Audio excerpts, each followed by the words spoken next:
Hello students, welcome back to All Scholar classes. So today I will be taking chapter 4 carbon and its compound, the fourth part and the very important part, that is the nomenclature of carbon compounds. We all know that this nomenclature is important from the examination point of view, as well as if in future you are going to apply for medical exams. This is very important. So the concept should be clear here only, so that you can have a good understanding of nomenclature. So let's see, first of all, what does the word nomenclature means? Nomenclature की meaning क्या है? It means naming.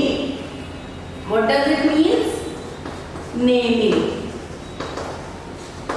अब क्या है? Suppose take example, आपके class में almost 30 students हैं, suppose करिए, और 30 स्टूडेंट्स को टीचर कैसे आइडेंटिफाई करती है? By their specific names, each of them are having their specific name. अब अगर सबका नाम एक ही होता, सबका नाम ए होता, तो टीचर ए बुलाती, तो एवरीबॉडी यूज्ड टू गेट पता कैसे चलता कि टीचर किसको बुला रही है. तो उन पर्टिकुलर स्टूडेंट्स को डिफरेंशिएट करने के लिए क्या है, सब सारे बच्चों का नाम है, सबकी नेमिंग है. If teacher calls Shilpi, Shilpi will respond, not the other students. Similarly क्या है कि कार्बन के बहुत सारे compounds हैं, there are millions of compounds. But how are you going to name them? आपको पता कैसे चलेगा कि कार्बन का ये कौन सा compound है और वो particular कौन सा compound है? तो उसके लिए क्या शुरू हुआ? नेमिंग शुरू हुई. नेम किया गया कि कार्बन का ये पर्टिकुलर कंपाउंड का ये नेम है. Okay, so this naming was done because it is very difficult to remember this millions of compounds of carbon by their individual common name. Common name तो होते हैं सारे कंपाउंड्स के, बट कॉमन नेम से आप उसको remember नहीं कर सकते. सो दैट्स व्हाई एक सिस्टमैटिक नेमिंग की गई ऑर्गेनिक कंपाउंड्स की. उस सिस्टमैटिक नेमिंग को हम क्या बोलते हैं? IUPAC. क्या बोलते हैं? IUPAC. IUPAC का फुल फॉर्म क्या है? International union of pure and applied chemistry. इसने IUPAC नेम को दिया. कॉमन नेम से हटके ये IUPAC name has been given. Okay, so what is going to happen? The names of the compound in a homologous series, we have already studied about homologous series, are based on the names of their basic carbon chain. उनकी carbon chain कैसी है? 2 carbons हैं कि 3 carbons हैं या 4 carbons हैं? Okay, इस पे डिपेंड करता है. एंड उस कार्बन चेन के आगे एक प्रीफिक्स होगा, एक सफिक्स होगा.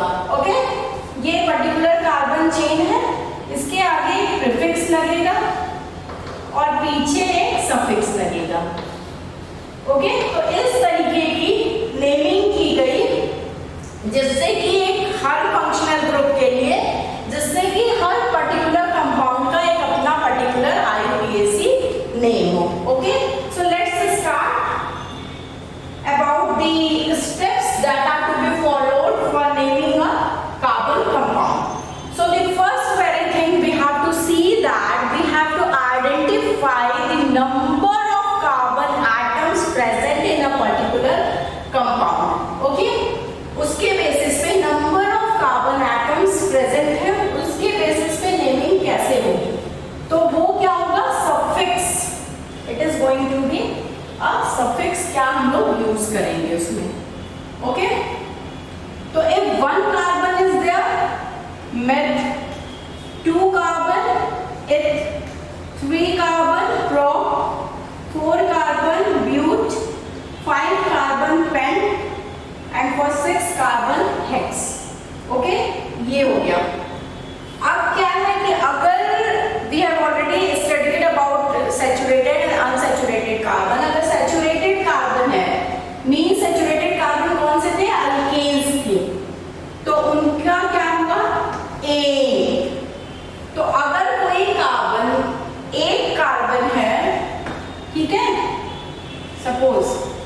1 कार्बन CH4 है, इसमें कितने कार्बन है? 1 कार्बन है, तो 1 कार्बन को हम क्या बोलेंगे? Meth.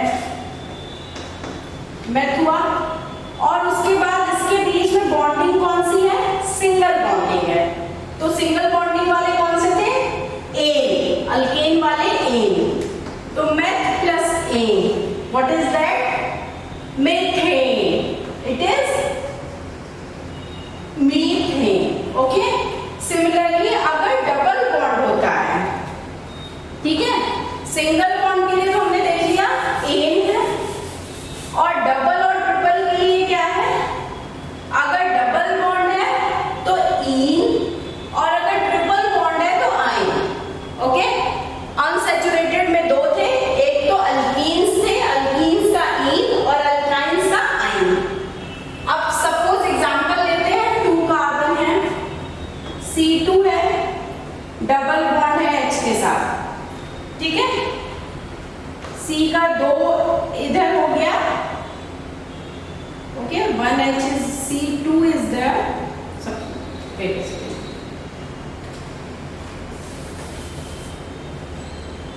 Suppose this is C2, 1, 2, 3H is here, 1, 2 and 3H is here, 2H sorry. C के साथ 1H, 1H, 1H, 1H और डबल बॉन्ड है, तो कितने नंबर ऑफ कार्बन्स हैं? 2 कार्बन के लिए क्या है? इथ, और डबल बॉन्ड है तो क्या यूज करेंगे? ईन। तो क्या बन गया? कौन सा कंपाउंड हो गया ये? C2H4 is a ethene. Okay. ऐसे ही ट्रिपल बॉन्ड के लिए आइन हम लोग कर लेंगे।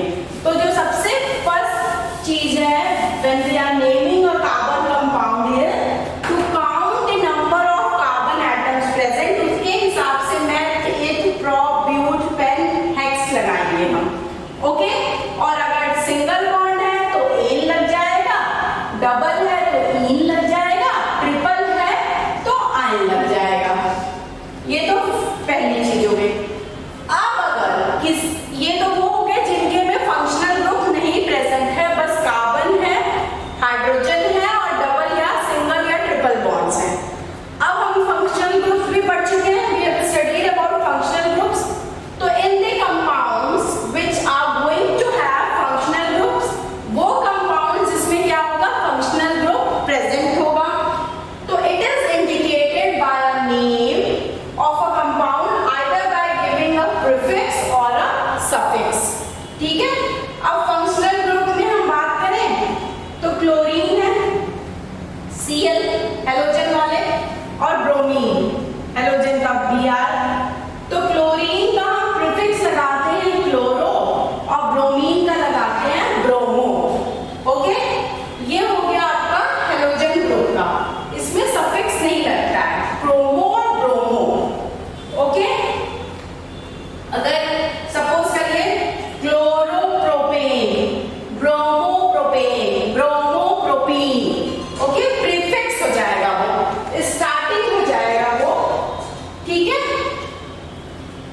ओके।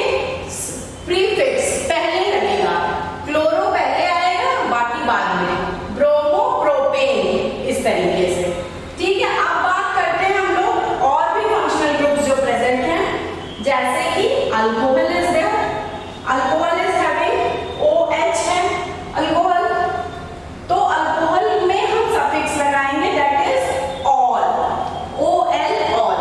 अब एग्जांपल लेते हैं, सपोज करिए एक कार्बन है C3, ओके, कार्बन कितने हैं इसमें? 3 है, और ऑल ग्रुप OH प्रेजेंट है, okay. Just a minute. It will be more clear for you if I make, suppose carbon के एक साइड OH ग्रुप लगा हुआ है और 3 साइड हाइड्रोजन्स हैं, okay. So how many carbon is there? 1 carbon is there and OH group is attached to it, okay। तो पहले हम लोग कार्बन कितना है वो लेंगे, उसके बाद ऑल लगाएंगे, प्रोपेनॉल। अगर सपोज 3 कार्बन्स हैं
Okay, so this is for the aldehyde group Al, for ketone group on, and for carboxylic group on a acid. Okay, so let's see few of the examples कि how we can name a particular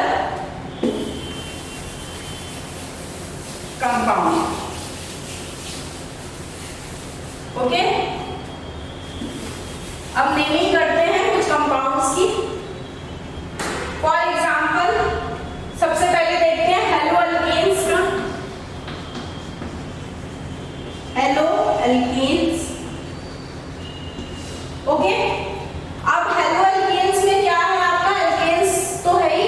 hello group को हम क्या use करते हैं? As a prefix use करते हैं. Okay, तो take example. Suppose there are C3Cl.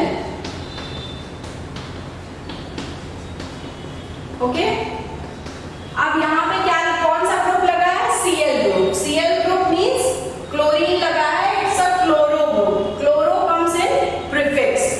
तो सबसे पहले तो Cl ग्रुप लगा है तो क्लोरो लिख लीजिए. ओके, अब देखिए कि नंबर ऑफ कार्बन्स कितने हैं? 1, 2 एंड 3. ओके, 3 कार्बन के लिए क्या है? प्रोप.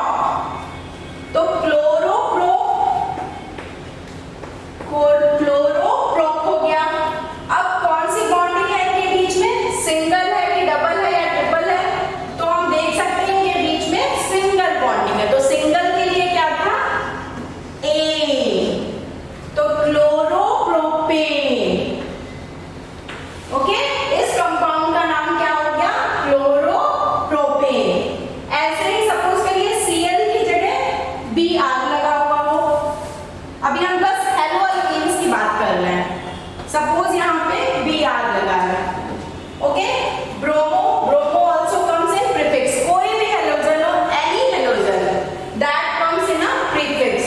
तो सबसे पहले तो यहाँ पे क्या लिखेंगे? Br लगा है तो पहले तो इसको ब्रोमो कर लेंगे. Okay, bromo. ओके, अब कार्बन की काउंटिंग करिए. 3 है तो प्रोप आ जाएगा और सिंगल बॉन्ड है तो ए हो जाएगा. तो ब्रोमो प्रोपेन. ठीक है, I hope haloalkanes are clear to you. Now we will see the naming of alcohols. ठीक है, अल्कोहल्स की नेमिंग करनी है तो हम कैसे करेंगे? Second one is alcohol. Alcohol में देखिए क्या है? OH ग्रुप लगा होता है और इसको हम ऑल से डिनोट करते हैं और इसको सफिक्स में यूज करते हैं. क्लोरो ब्रोमो को हमने प्रीफिक्स में यूज किया, इसको सफिक्स में यूज करेंगे. अब एग्जांपल लेते हैं हम. Again 3 carbons are there. 3 carbon का ही एग्जांपल लेते हैं. यहाँ पे H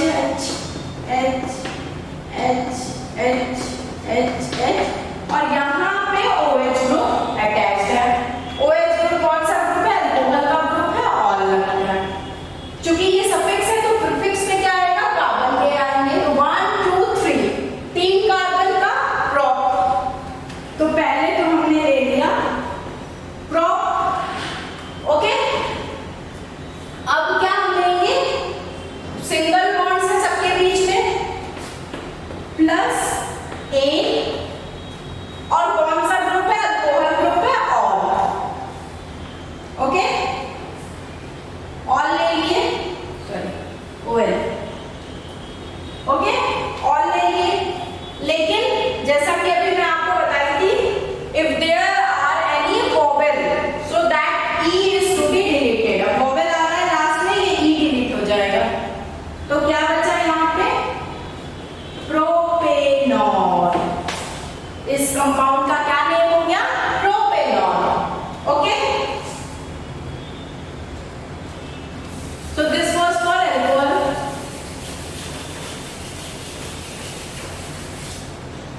Next comes थर्ड वाला क्या है? एल्डिहाइड्स. अब हम एल्डिहाइड्स का एक एग्जांपल लेते हैं. एल्डिहाइड्स में भी सफिक्स में यूज होगा, आर यूज होगा. ओके, तो फिर अगेन हम 3 कार्बन्स को ले लेते हैं.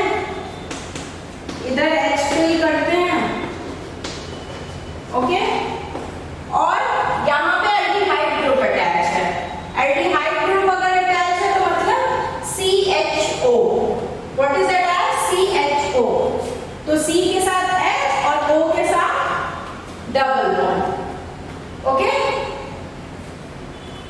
CHO, तो 1 2 3 4, ओके, कार्बन की 4 वैलेंसी सेटिस्फाइड है, CHO हो गया, ठीक है। अब हमें देखना है कि OH ग्रुप लगा है, you can write OH like this, it will be more clear for you, okay, OH, COH। अब फिर देखते हैं कार्बन कितने हैं, 3 कार्बन है, 3 कार्बन मतलब प्रॉप ले लिए, प्लस कौन सा ग्रुप लगा है, एल्डिहाइड ग्रुप, ओके,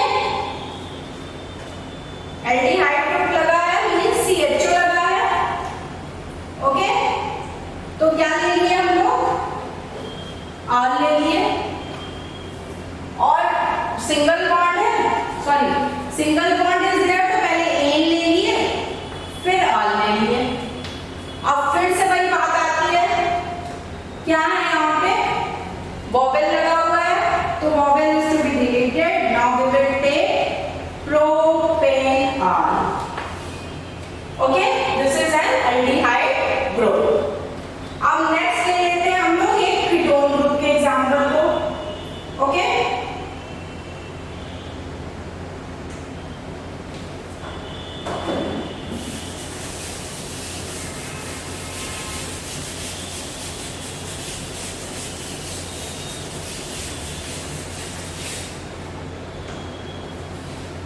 अब फोर्थ ले लेते हैं हम लोग कीटोन ग्रुप। कीटोन में क्या है, ओन है, देख रहे हैं हम, और ये भी सफिक्स है, ठीक है।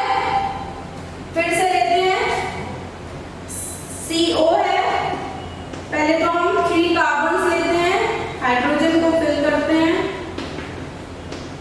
Okay, so it is a ketone means CO, CO is there, C double bond O, C के साथ O का डबल बॉन्ड हो जाएगा, ठीक है, C1 C2 O हो गया यहाँ पे, और CH H H, okay, C double bond O, CH3 हो गया। अब क्या है, फिर से हम देखते हैं number of carbons 3 means prop, और अगर हम सिंगल बॉन्ड है कि डबल बॉन्ड है ये देखना है, okay, so there is a single bonds between carbon, so A plus O 1, ठीक है, again E will be deleted because it is a vowel, so it is going to be propane, okay। अब next we are going to take carboxylic acid, the fifth one is carboxylic acid। अब carboxylic acid का भी एक example ले लेते हैं, okay, fifth is carboxylic acid,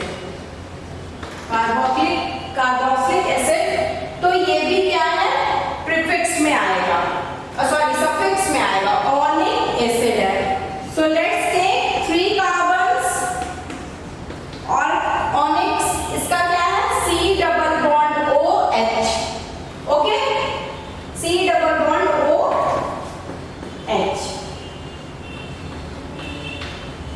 ठीक है, C डबल बॉन्ड O हो गया, O से डबल बॉन्डिंग आप दिखा दीजिए,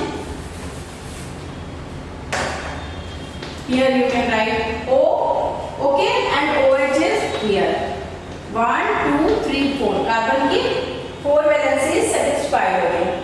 अब फिर से हम देखते हैं कार्बन कितने हैं, 3 है, तो हम प्रॉप ले लेंगे, ओके, प्रॉप ले लिए, और सिंगल बॉन्ड है तो A ले लिए,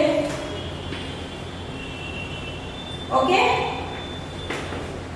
प्लस ऑनिक एसिड है, ओके, ऑनिक एसिड। अब यहाँ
propine. It's a propine. Okay? So I hope this is very clear to you. The only thing we need to remember in nomenclature is that first you have to count the number of carbons. इसको एकदम you have to cram it. Just cram it कि number of carbons कितने हैं उस हिसाब से आप क्या लिखोगे. Then the second thing you have to cram is this functional group. Prefix आता है केवल halogens group में, chloro और bromo में.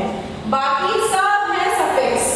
इनको आप बिल्कुल याद कर लीजिए. डबल बॉन्ड है तो इन है, ट्रिपल है तो आइन है, एल्कोहल है तो all, aldehyde all, ketone own and carboxylic acid is ओनिक acid. और ये क्या आएंगे? सफिक्स. पहले आप कार्बन के पार्ट को लिखेंगे जितने भी नंबर ऑफ कार्बन है, तब फंक्शनल ग्रुप को. ओके? केवल क्लोरो और ब्रोमो ऐसा है जिसमें क्लोरो ब्रोमो या कोई भी हेलो ग्रुप होगा उसको पहले लिख के तब कार्बन को लिखते हैं. Only this is the concept. और the third thing to remember is that अगर कोई भी वोवेल आता है like a E I O you, तो आप उस वोवेल को ई को या जो भी वोवेल है उसको डिलीट कर देंगे लास्ट का और तब उसका सफिक्स को ऐड करेंगे. Only this much is there. Just cram this portion and this portion. I can bet you that nobody can beat you in nomenclature. You will be very good in nomenclature. This was all about the part 4 of carbon and its compound nomenclature. This is very important video for your 10th class also and for your higher studies also if you want to apply in some competitive exams and all. This nomenclature from the organic chemistry is very important. You must cram it, you must learn it, and still I am saying if you feel any difficulty in this portion, you can mail us on our mail ID of csindia.com and just go through the video. Please like it if you like our video, and if you have not subscribed yet, please do subscribe it so that you can get the daily updates of our videos. And one thing more I would like to tell you that Ollie Scholar has launched its app also now. It's with the name of CSCS e-learning solution. You can go in Google Play, download it. There you can get all the videos chapter wise, and also you can get the notes also. Notes, PDF notes are there, MCQ questions are there. You can test yourself whether you are able to understand